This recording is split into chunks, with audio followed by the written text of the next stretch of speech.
Jeremias 29, versículos 1 ao 13. Quando nós encerrarmos a leitura, não feche a Bíblia, por favor. Versículo 1. São estas as palavras da carta que o profeta Jeremias enviou de Jerusalém ao resto dos anciãos do cativeiro, aos sacerdotes, aos profetas e a todo o povo que Nabucodonosor havia deportado de Jerusalém para a Babilônia. Isso aconteceu depois que saíram de Jerusalém o rei Jeconias, a rainha mãe, os oficiais, as autoridades de Judá e Jerusalém e os carpinteiros e ferreiros. A carta foi enviada por Elasa, filho de Safã, e por Gemarias, filho de Ilquias, os quais Edequias, rei de Judá, tinha enviado à Babilônia, Nabucodonosor, rei da Babilônia. A carta, dizia o seguinte: assim diz o Senhor dos exércitos, o Deus de Israel, a todos os exilados que eu deportei de Jerusalém para a Babilônia. Construam casas e morem nelas, plantem pomares e comam o seu fruto, casem e tenham filhos e filhas, escolham esposas para os filhos de vocês e deem as suas filhas em casamento para que tenham filhos e filhas. Aumentem em número e não diminuam aí na Babilônia. Procurem a paz da cidade para onde eu os deportei e orem por ela ao Senhor, porque na sua paz vocês terão paz. Porque assim diz o Senhor dos exércitos, o Deus de Israel: não se deixem enganar pelos profetas e adivinhos que vivem no meio de vocês. Não deem ouvidos aos sonhadores que sempre sonham segundo o desejo de vocês. Porque eles profetizam falsamente em meu nome, eu não os enviei, diz o Senhor. Assim diz o Senhor: logo que se cumprirem para a Babilônia 70 anos, atentarei para vocês e cumprirei a promessa que vos fiz, trazendo-os de volta a este lugar. Eu é que sei que pensamentos tenho a respeito de vocês, diz o Senhor, são pensamentos de paz e não de mal, para dar-lhes um futuro e uma esperança. Então vocês me invocarão, se aproximarão de mim em oração e eu os ouvirei. Vocês me buscarão e me acharão quando me buscarem de todo o coração. Bendito seja o Senhor. O texto que nós acabamos de ler nos leva ao período final da história da monarquia do povo de Deus. Você sabe que a primeira etapa da monarquia terminou com a morte do rei Salomão, e com a morte dele o reino foi dividido, onde a primeira parte do reino, chamada também de Reino de Israel, ou Reino do Norte, foi habitado por 10 das 12 tribos de Jacó e destruído no ano 722 a.C. pelos assírios, que eram um império bastante inescrupuloso, por onde eles passavam, destruíam as nações conquistadas. O outro lado do reino era chamado de Reino de Judá, ou Reino do Sul, habitado por apenas 2 das 12 tribos de Jacó. E este reino, por sua vez, foi conquistado pelos babilônicos mais ou menos no ano 605 a.C., quando Nabucodonosor cerca a cidade de Jerusalém, e ele não destrói a cidade ainda. Ele leva à Babilônia os jovens mais destacados, mais inteligentes, mais proeminentes do reino de Judá. Mas foi só no ano 597, numa segunda investida dos babilônicos contra Jerusalém, que aí sim a cidade definitivamente foi destruída. Os muros completamente arruinados, o templo queimado E agora cerca de 50 mil pessoas foram levados cativos, escravos para a Babilônia, entre os quais estavam homens e mulheres habilidosos, artesãos e o próprio rei Jeconias, que em alguns livros da Bíblia também é chamado de Joaquim. E agora um problema foi instaurado no meio do povo de Deus, porque esse grupo de pessoas que foi levado à Babilônia, eles supunham que voltariam para Jerusalém rapidamente, de tal maneira que eles não queriam viver a vida que Deus criou para vivê-los na Babilônia. Eu sei que nós vivemos em um mundo de pecado, onde o pecado invadiu todas as áreas da sociedade, mas existem muitas coisas boas da vida que Deus criou para nós vivermos ainda nesse mundo de pecado e experimentarmos, fundamentados pela graça e os princípios da palavra de Deus. Mas o povo do Senhor na Babilônia não queria viver a vida ali. Eles viviam uma vida de ociosidade, não queriam trabalhar na Babilônia, não queriam edificar casas e constituir famílias na Babilônia, de tal maneira que os babilônicos chegavam a eles e diziam o seguinte: abra aí a sua Bíblia no Salmo 137. É a experiência do povo de Deus lá na Babilônia. Salmo 137, nós vamos ler apenas o versículo 1 até o 4. Salmo 137, versículos 1 até o 4. Diz assim: junto aos rios da Babilônia, que era o Eufrates e o Tigre, sentamos e choramos ao nos lembrarmos de Sião. Pusemos de lado nossas harpas e as penduramos nos galhos dos salgueiros. Os que nos levaram cativos queriam que cantássemos. Nossos opressores exigiam uma canção alegre. Cantem para nós uma das canções de Sião. Olha só, antes da gente terminar, o povo de Deus, diferente daquilo que muitos de nós pensamos nesta geração, o judeu não era um povo triste. O judeu não era um povo que vivia uma vida de lamúria, de tristeza, de angústia, não. O judeu era um povo feliz.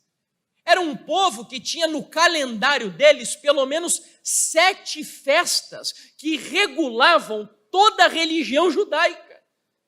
E aí os babilônicos chegam para os judeus e dizem: cadê aquele povo de quem nós ouvimos dizer que é um povo feliz, que tem contentamento, que tem razão de viver, propósito e sentido de vida? Onde está aquele povo? Vocês só ficam aí lamentando, esperando voltarem para Jerusalém? Vejam a resposta que o povo de Deus dava, versículo 4: mas como poderíamos cantar as canções do Senhor estando em terra estrangeira? Para acentuar ainda o problema, além de tudo isso que eu contei para vocês, ainda tinha um grupo de falsos profetas que diziam para o povo o seguinte: olha, vocês não precisam se preocupar, porque logo, muito em breve, Deus virá, nos libertará de Babilônia e nós voltaremos de novo para Jerusalém. Não trabalhem, não constituam família, não influenciem a sociedade, porque este lugar não é nossa terra. E aí, nesse contexto, Deus pega o profeta Jeremias, escreve uma carta e envia essa carta para a sua igreja na Babilônia. E nessa carta, que é o texto que nós acabamos de ler, havia uma série de conselhos que Deus dava sobre como o seu povo deveria viver enquanto ainda estivessem cativos em Babilônia. Para quem ainda não entendeu, nós vamos pegar o conteúdo dessa carta e nós vamos aplicar os princípios dos conselhos de Deus para a nossa geração. Sabe por quê? Eu não sei você, mas a Igreja Adventista do Sétimo Dia, há mais de 170 anos, está anunciando que Jesus Cristo virá em breve nas nuvens dos céus. E eu não sei você, mas vendo os tumultos acontecendo ao redor de todo o mundo, eu acredito de todo o meu coração que na sua geração, na minha geração, nós veremos o céu sendo rasgado e Jesus Cristo vindo em glória nas nuvens dos céus. Amém? Eu acredito nisso. Mas nós não podemos ignorar o fato de que há 170 anos estamos anunciando e aguardando o cumprimento dessa promessa. E a verdade é que ele ainda não veio. De tal maneira que eu faço uma pergunta: como viver então na nova Babilônia do século 21, enquanto Jesus Cristo ainda não vem nas nuvens dos céus? E eu vou sair do óbvio, porque o óbvio seria dizer para vocês assim: olha, nós devemos viver orando, nós devemos viver estudando a Bíblia e devemos viver pregando o Evangelho. Isto é o óbvio. Mas nós vamos sair do óbvio e nós pegaremos a carta do profeta Jeremias, que na verdade é a carta de Deus para o seu povo cativo, e tomaremos os conselhos para nós que vivemos nessa geração. Então volte ao capítulo 29 de Jeremias e vá comigo ao versículo 1, onde nós vamos encontrar o primeiro conselho que Deus nos dá. Jeremias, capítulo 29, o versículo 1.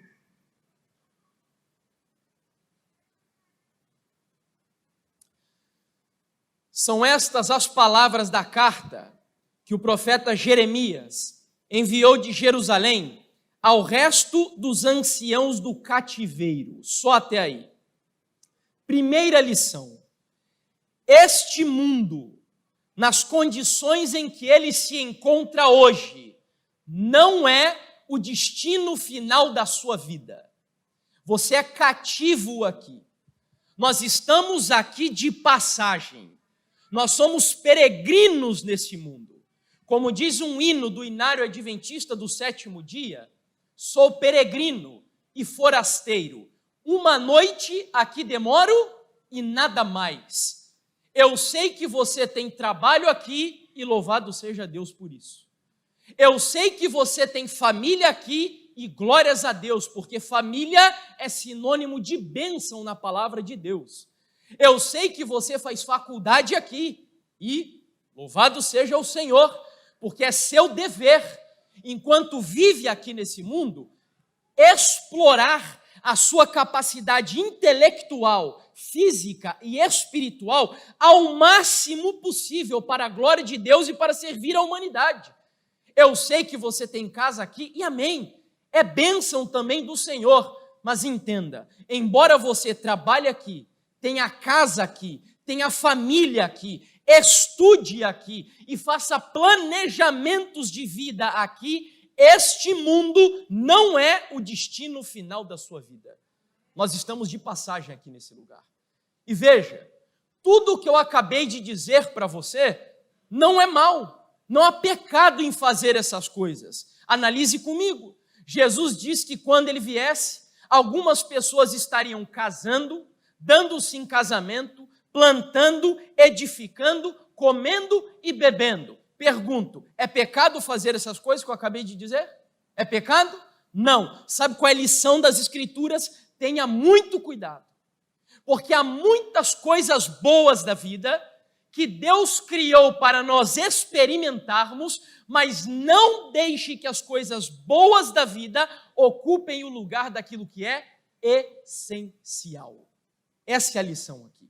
E no meu ponto de vista, o profeta Daniel é aquele que melhor exemplifica a primeira lição que nós extraímos do texto. Daniel viveu na Babilônia, Daniel se desenvolveu na Babilônia, foi um político proeminente na Babilônia, mas a Bíblia diz que 3 vezes ao dia este jovem de 17 anos de idade, vivendo em meio a uma corte corrupta, caída, maldosa, ímpia, este jovem, 3 vezes ao dia, se prostrava diante de Deus, abria a janela da sua casa e orava na Babilônia, olhando para onde? Para Jerusalém. Sabe qual é a lição aqui?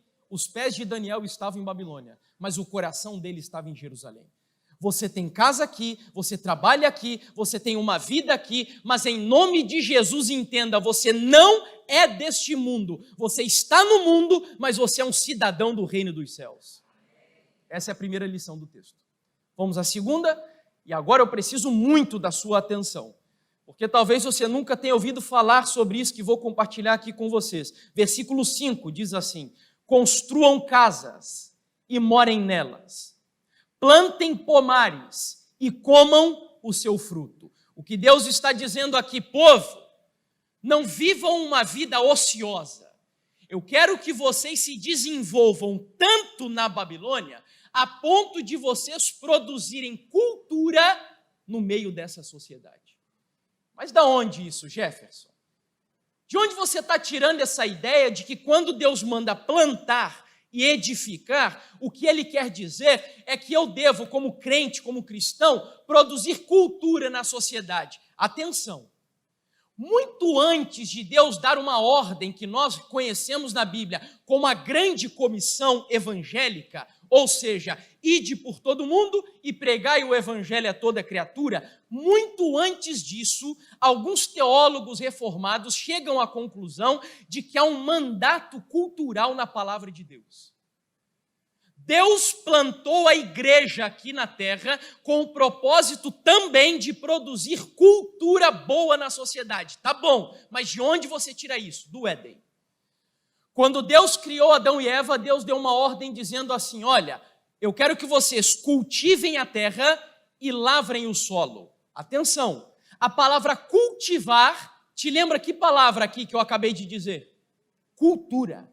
A palavra agricultura também é uma palavra derivada de cultura. Qual é a relação? Criação é aquilo que Deus faz. Cultura é o que você pega da matéria-prima de Deus e a modifica para a sociedade. Existe cultura boa e existe cultura caída, ímpia e negligente aos propósitos de Deus. Mas quando Deus cria os seus filhos nesse mundo, a intenção do Senhor é que a igreja fosse um agente de transformação cultural da sociedade. Que a igreja influenciasse a sociedade, produzindo coisas positivas para a sociedade. Nunca foi plano de Deus que a igreja vivesse só essa vida que nós vivemos aqui hoje. Nunca foi. Isso, na verdade, foi uma influência já da igreja primitiva, quando influenciada e afetada pela visão romanista de igreja, passaram a encerrarem-se dentro de templos. Não quero dizer que isso é errado, tá? Não é essa, não me interprete mal, mas o plano de Deus é que a igreja na sociedade sempre esteja em movimento. Seja uma igreja que impacte a cultura da sociedade, uma igreja que molde a sociedade. Quando Deus diz plantem e edifiquem, o que Ele está dizendo é: produzam cultura aí na Babilônia. E meus amigos, eu não sei se você está atento ao que tem acontecido ao redor do seu país, ao redor da nossa sociedade ocidental, mas nós vivemos hoje, aqui no Ocidente, de maneira especial, uma decadência, uma degradação cultural tão terrível e demoníaca como talvez nunca antes vimos na história. O que na minha época de infância era considerado uma música erotizante, música baixa, música imoral, hoje é vendida para o mundo como cultura brasileira. Eu me refiro ao funk aqui de maneira especial. Nós temos hoje músicas que são completamente erotizantes da sociedade, e o nosso país, aí, os jovens, principalmente nas redes sociais, há alguns meses estavam celebrando porque a Anitta estava nos Trending Topics mundial, porque havia alcançado o primeiro lugar no Spotify com a música mais escutada ao redor do mundo. Sabe qual que é o meu sentimento? Vergonha. Porque quando você escuta o conteúdo da música, aquilo não é um conteúdo que moraliza a sociedade, que edifica a sociedade, que eleva a sociedade, mas é um conteúdo que visa destruir a moral e a ética da sociedade. E sabe qual é o problema? Como diz o autor do livro que eu vou compartilhar aqui agora, não está passando, se puderem me ajudar. O livro se chama A Visão Transformadora. O autor do livro vai diagnosticar aqui um problema que nós temos como igreja. Infelizmente, os cristãos têm sido seguidores da cultura em vez de formadores da cultura. E este tem sido o nosso grande problema. Vou citar um exemplo apenas para vocês. Há alguns meses, nós vimos um famoso grupo musical da nossa igreja produzindo uma música com um estilo musical que, no mínimo, nós poderíamos dizer que é questionável aqui no nosso país. Pela origem desse estilo musical. Pelo contexto cultural no qual ele foi desenvolvido. Então, os cristãos, ao invés de serem formadores da cultura, ao invés de produzirem arte na sociedade, produzirem música na sociedade, produzirem coisas positivas na sociedade, nós estamos sendo afetados pela sociedade e trazendo isso para dentro da igreja. Nunca foi o plano de Deus. Deus criou a igreja para produzir cultura. E eu não sei se você já se fez uma pergunta. Certa vez eu ouvi alguém dizendo assim: o que seria do mundo se não fossem os cristãos? Você já parou para pensar nisso? Eu vou responder para vocês. Primeiro, na área da pintura, eu não sei se tem algum arquiteto, algum designer ou alguém da área de educação artística aqui, mas da área da pintura nós não teríamos um homem chamado Rembrandt, que é um cristão holandês, artista, conhecido na Europa como um dos pintores mais importantes que o continente já produziu. Na área da música, por exemplo, nós não teríamos homens como Bach, Beethoven, Mozart e Handel. E, aliás, quando Beethoven escreveu a sua 9ª Sinfonia, que nós inclusive usamos um trecho dela dentro da igreja hoje, não sei se você sabia, mas Beethoven não escreveu a 9ª Sinfonia para ser tocada dentro da igreja. Quando ele escreveu essa música, ele escreveu para ser tocada no mundo lá fora. Porque a igreja, que foi criada para produzir cultura, não é produzir cultura religiosa, não. Eu estou falando de produzir cultura secular. Produzir cultura para ser consumida no mundo lá fora, mas com visão de mundo cristã. E quando Beethoven escreveu a 9ª Sinfonia, a música, ela eleva tanto. É uma música tão poderosa, tão impactante, que hoje nós usamos um trecho dela para compor um hino do Inário Adventista do Sétimo Dia. Sabe que hino é? Alguém sabe? Jubilosos, exatamente, jubilosos. Ou seja, cristãos produzindo cultura que eleva a sociedade, de tal maneira que a igreja, inclusive, usa um estilo de música secular que era tão elevado, que fazia as pessoas transcenderem os problemas desse mundo sem nenhum tipo de problema. Continuo ainda aqui dizendo para você que na área da literatura, por exemplo, nós não teríamos Shakespeare e Dostoiévski. No movimento abolicionista, pasmem, hoje eu vejo muitos jovens aí animados, com movimentos do tipo Black Lives Matter. Meus amigos, nós não precisamos desses movimentos ideológicos para nos orgulharmos de fazer algo em prol da sociedade. Não sei se você sabia, mas sabe quem foi o grande homem de Deus que durante a Idade Média influenciou uma nação e a Europa inteira a votar leis contra a escravidão? Sabe quem foi? John Wesley. William Wilberforce. Cristãos influenciando a sociedade. Na área da educação, nós não teríamos as universidades de Harvard, Yale, Princeton e Oxford. E, finalmente, nas ciências, nós não teríamos um homem chamado Isaac Newton. Aqui ainda continuando, o autor do livro Política segundo a Bíblia, que é o Wayne Grudem, um teólogo batista, vai dizer, olha só, a influência cristã resultou em mudanças extraordinárias, como a abolição da escravidão, a ênfase sobre a alfabetização universal e sobre o livre acesso ao ensino, leis que protegem crianças, leis que protegem trabalhadores de indústrias e leis que protegem as mulheres de abusos. Você está entendendo aqui? Cristão influenciando até as leis da sociedade. Sabe essas leis que hoje muitos políticos gostam aí de dizer e exaltar o iluminismo? Tem muitos políticos que, não, porque o iluminismo é uma maravilha. Nós somos uma geração oriunda da filosofia iluminista, da razão, e nada a ver com a religião, com a fé. Me desculpem. Os direitos humanos, os verdadeiros direitos humanos, nada mais são do que a síntese da visão cristã de mundo. Foram os cristãos que começaram a ensinar a valorização da mulher na sociedade, a valorização do negro na sociedade. Eu sei que você hoje, e eu sinto isso também, quando você olha para Brasília e você vê a chamada bancada evangélica, você deve ter vergonha, né? Eu tenho vergonha. tenham vergonha de verem políticos que lá usam o nome de Deus e que são ladrões, são corruptos, que nessas eleições aí, as últimas agora, usaram o nome do Senhor. E, meus amigos, não se enganem não, tá? Quem está falando para vocês aqui não é nenhum lulista, não é nenhum bolsonarista, não é nada disso. Você vai entender ao longo do tema. Mas que nessas últimas eleições, usaram o nome de Deus para fazer as pessoas votarem, imaginando que eram cristãos de verdade. Eu sei que nós temos vergonha disso tudo, mas sabe, preste atenção nessas palavras aqui do John Stott, num livro O Cristão em uma Sociedade Não Cristã. Olha que interessante o que ele diz aqui sobre esse problema que temos na sociedade. O nosso hábito cristão é lamentar os padrões do mundo em deterioração, com ar de desespero um tanto farisaico. Criticamos a sua violência, a sua desonestidade, sua imoralidade, seu desrespeito à vida humana e sua ganância materialista. O mundo está indo por água abaixo, dizemos balançando a cabeça. E ele continua, mas a culpa é de quem? Quem é o culpado?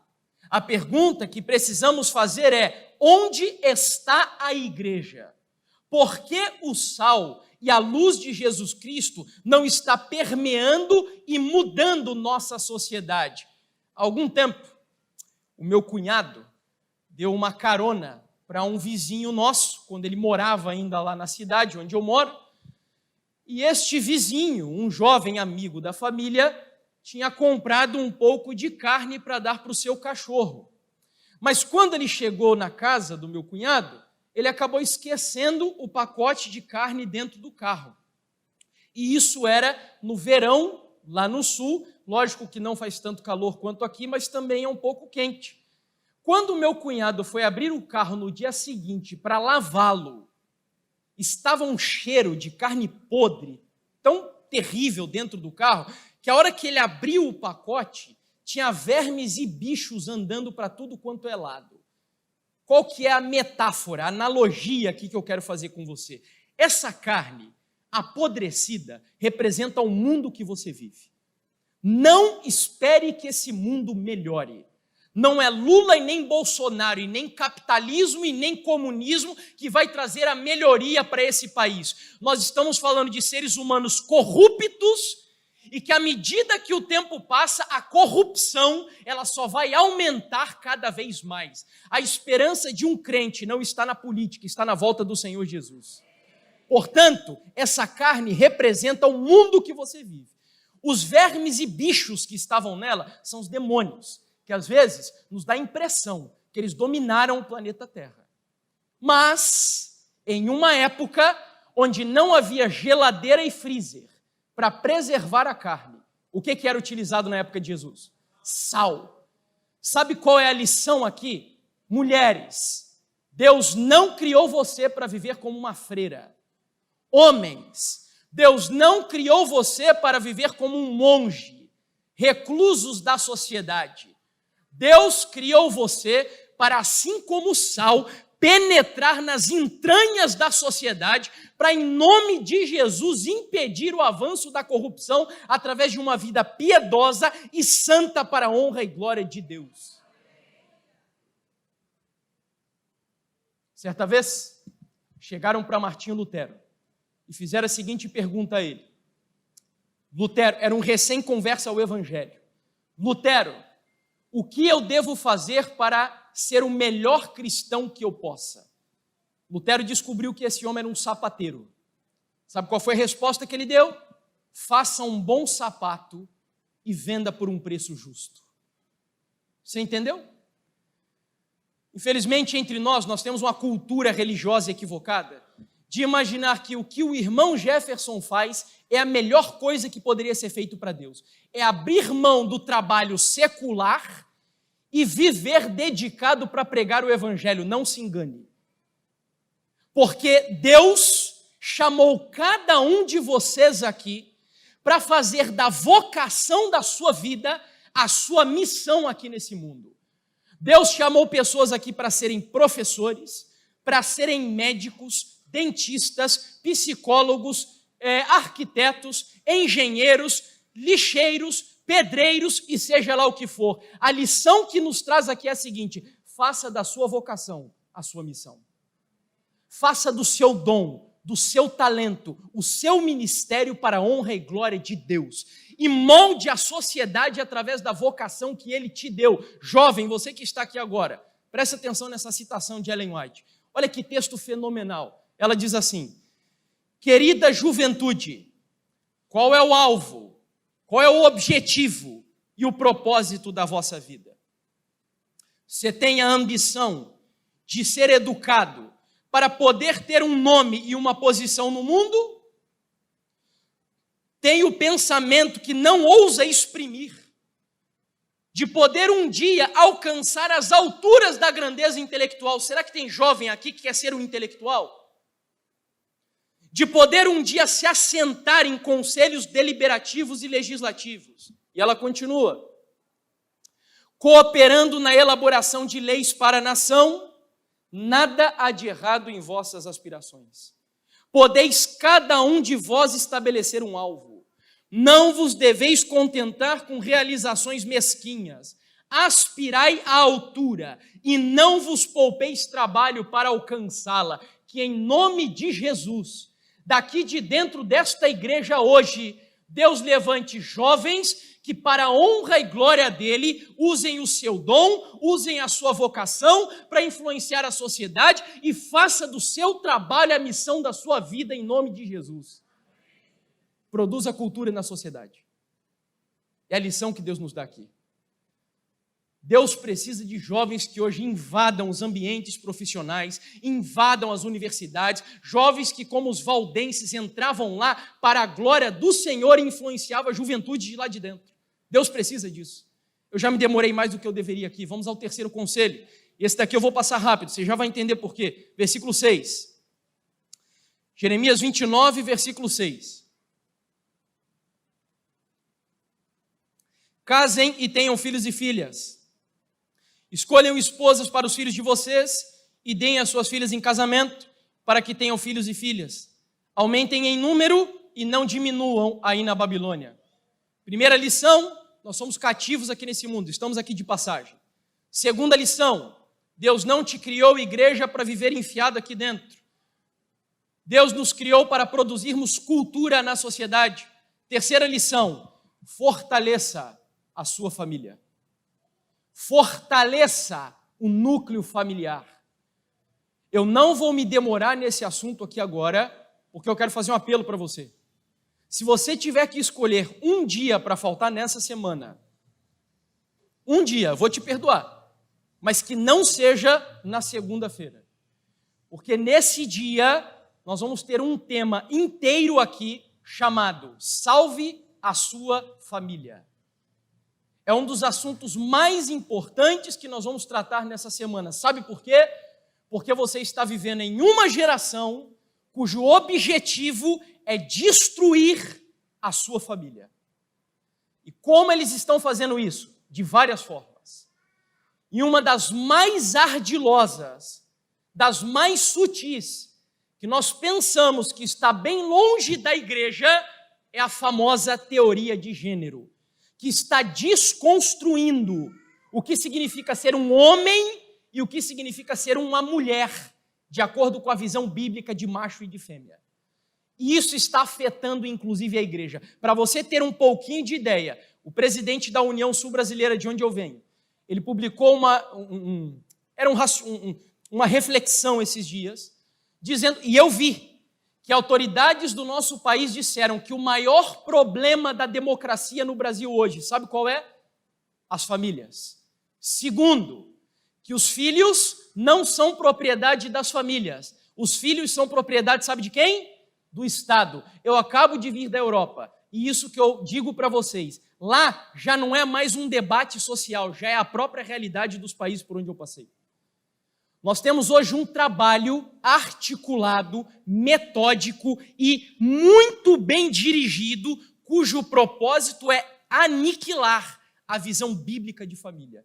E no meio dessa Babilônia que nós vivemos, Deus está dizendo: casem, tenham filhos e filhas.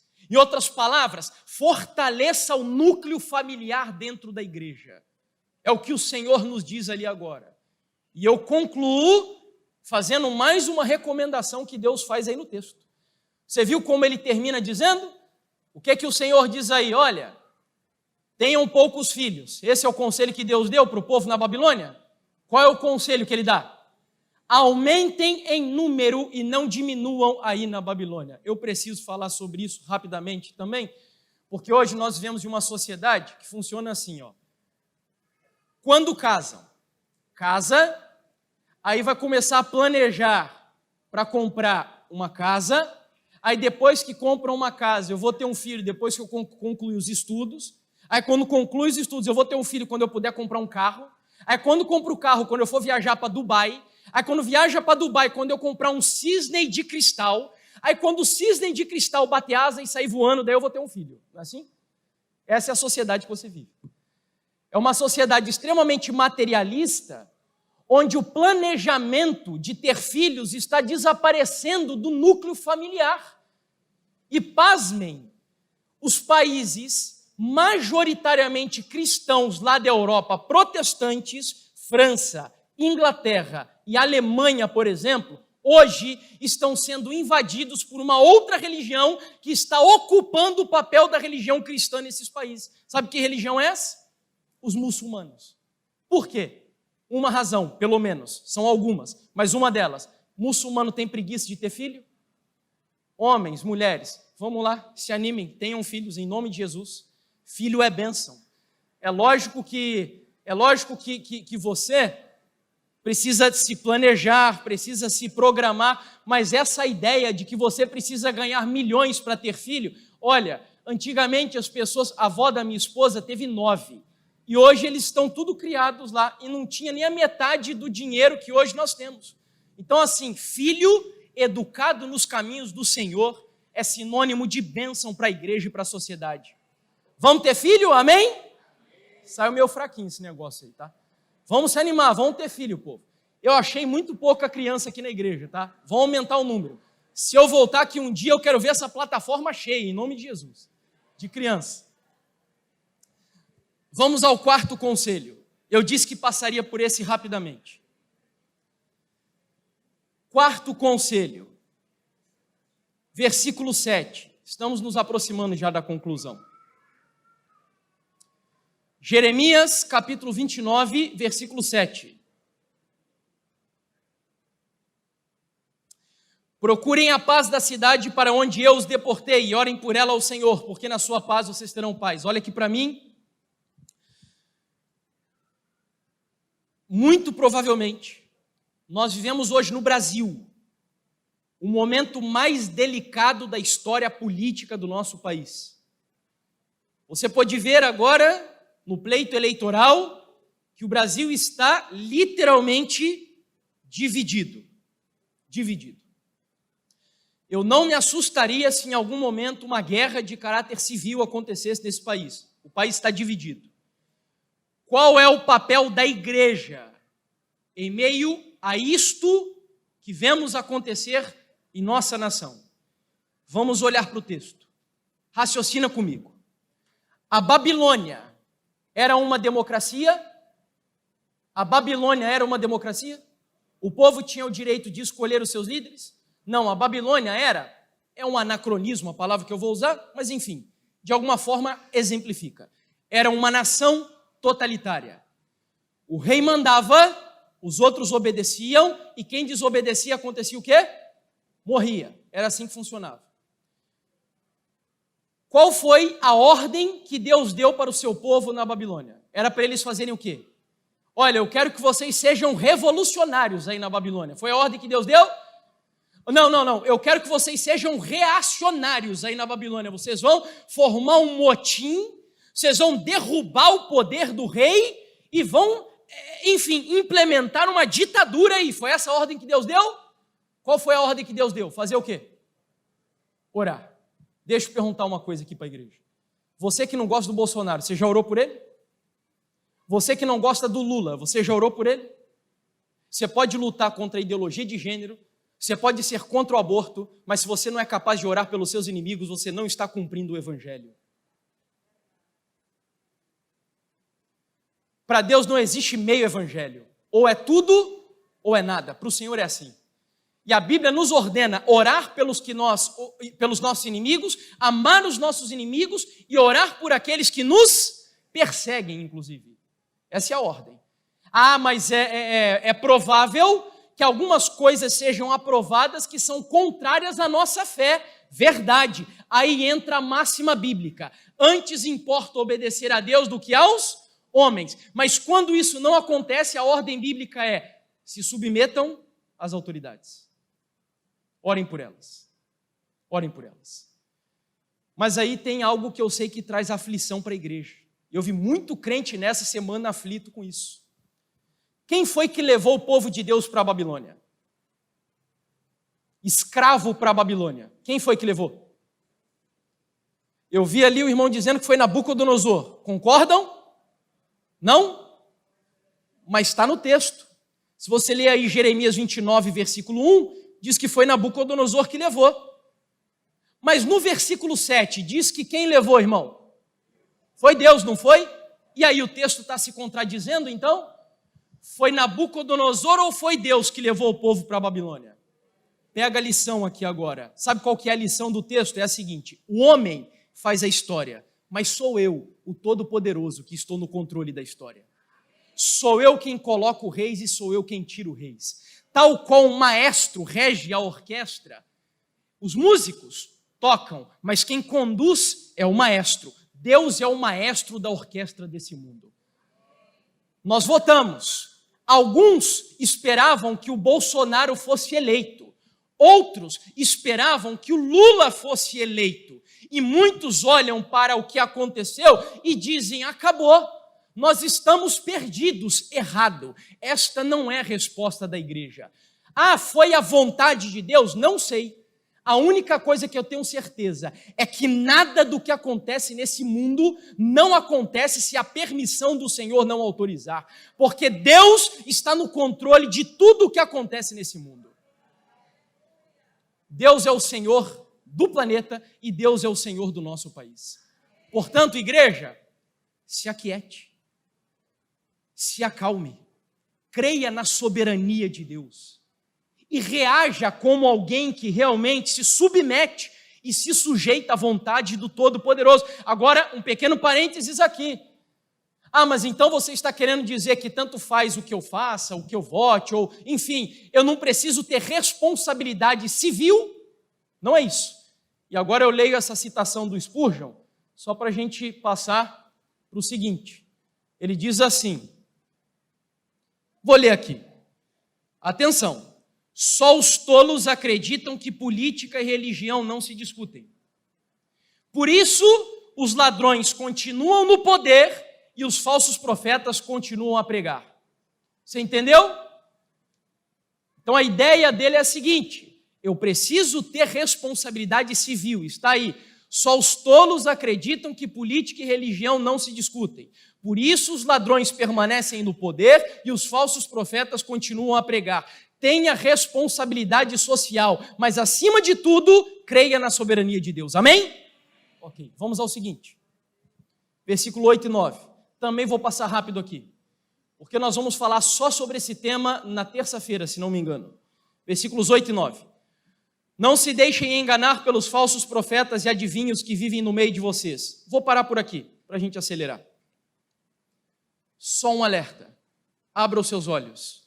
Tem falso profeta no meio também da igreja adventista do sétimo dia.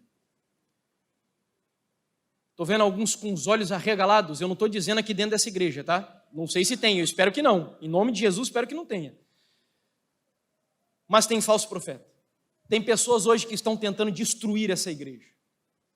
Pessoas que estão negando as crenças fundamentais da igreja adventista do sétimo dia. Cantores famosos. Pregadores conhecidos.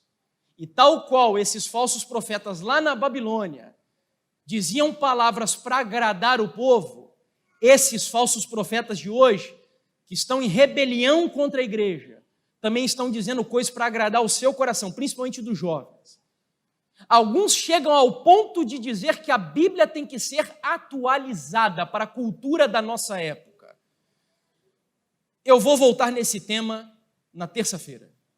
O título da mensagem será Conselhos aos Jovens Antes de Morrer. Vai ser a nossa penúltima mensagem dessa semana de oração. Por aqui, eu só termino com a citação de Ellen White. Esse conselho, onde ela diz assim, no livro Patriarcas e Profetas: não são os inimigos francos e confessos da causa de Deus os mais de temer. Aqueles que, como os adversários de Judá e Benjamim, vêm com palavras suaves e fala agradável, aparentemente procurando amigável aliança com os filhos de Deus, têm o maior poder de quê? De enganar. Abra os seus olhos. Só digo uma coisa para você. O diabo está fazendo de tudo para destruir essa igreja, mas em nome de Jesus, a igreja do Senhor é indestrutível, porque Jesus disse que as portas do inferno não prevalecerão contra ela. Penúltimo conselho, e aqui chegamos praticamente ao final. Versículo 10.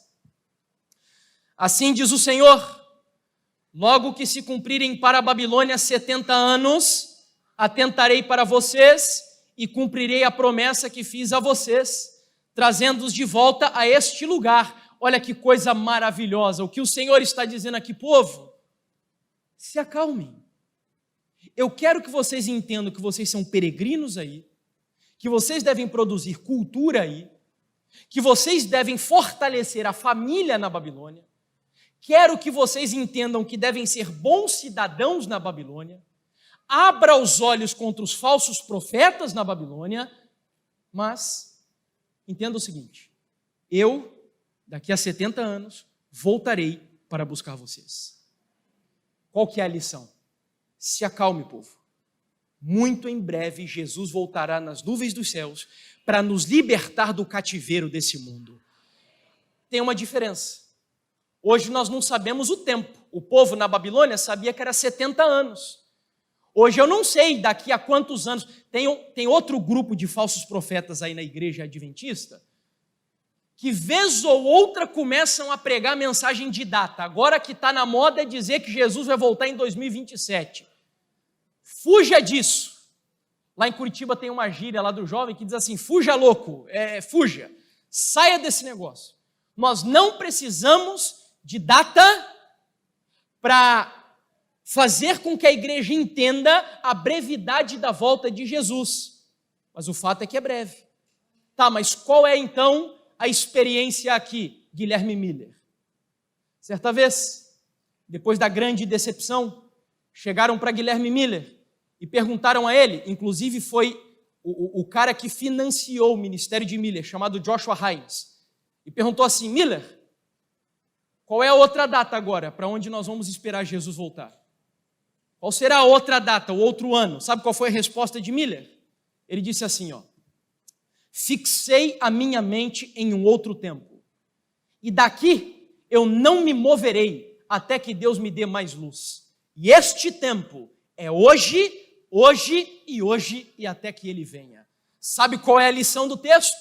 Não importa se Jesus voltará daqui a 5, 10, 100, 200 ou 500 anos. O que importa é que eu devo estar preparado hoje e até que Ele venha. Amém, igreja?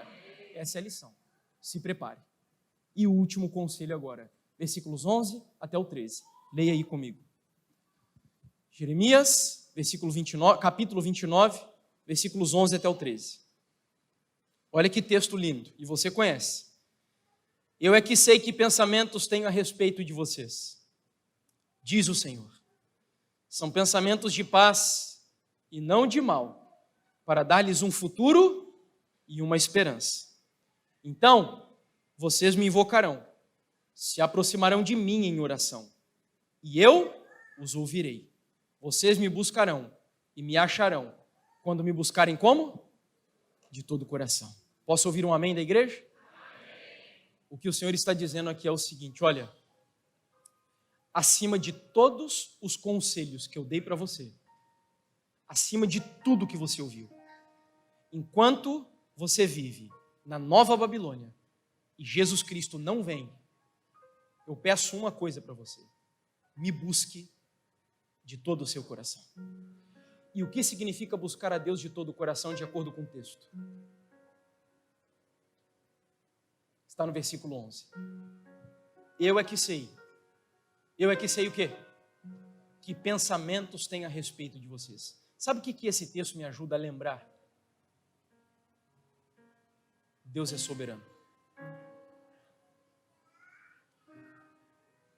Quando Deus diz, eu é que sei que pensamentos tem a respeito de vocês, o Senhor está dizendo, em outras palavras, o seguinte: igreja, eu sou o Senhor da sua vida, e eu faço o que quiser, quando quiser, como quiser, e do jeito que eu quiser. E às vezes vai parecer loucura para você, mas entenda, eu é que sei que pensamentos tem a respeito de vocês. E olha, meus amigos, eu não sei quantas vezes eu preguei sobre confiança em Deus, sobre soberania de Deus, foram muitas vezes. E geralmente quando nós falamos sobre esse assunto, a resposta da igreja é exatamente essa: amém, glória a Deus. E eu sei que é uma bênção nós dizermos que precisamos confiar em Deus quando tudo vai bem, né? Quando eu tenho saúde, quando eu tenho dinheiro na conta, quando eu tenho uma família estável, eu dizer, olha, Deus é que sabe os pensamentos que Ele tem de mim. Mas e quando no meio de uma pandemia, você sem compreensão perde uma pessoa que você ama?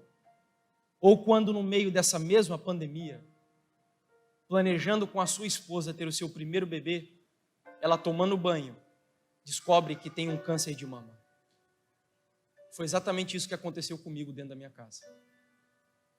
Minha esposa, quando nós planejávamos ter o nosso primeiro bebê, em 2020, no mês de abril, quando a pandemia batia na porta do nosso país, ela descobriu um câncer de mama.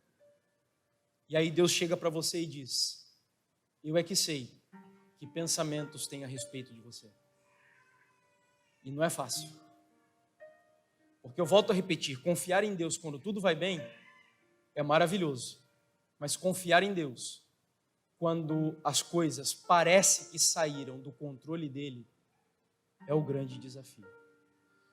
Eu não vou contar para vocês a história da minha experiência com a enfermidade da minha esposa, mas eu quero finalizar com outra história breve para vocês.